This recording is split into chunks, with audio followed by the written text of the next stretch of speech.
আজকে দুপুরে ভাত খেতে বসে দেখছি তরকারিতে লবণ করা হয়েছে। তাই ছোটোবেলার একটা কথা মনে পড়ে গেল। আমার একটা বান্ধবী ছিল, আমরা একসাথে প্রাইমারিতে পড়াশোনা করতাম। তো একদিন স্কুল ছুটির পরে বান্ধবী আমাকে তাদের বাসায় বেড়াতে নিয়ে গিয়েছিল। বেড়াতে যাওয়ার পরে চাচি জোর করে ভাত খেতে দিয়েছে।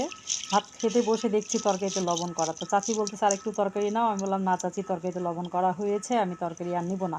চাচি বলতেছে, কি করব বাবা, ছোয়াল পোয়াল বেশি। তো চাচা পুলিশের কনস্টেবল ছিলেন, খুব পরেশগার মানুষ ছিলেন, আল্লাহওয়ালা ছিলেন।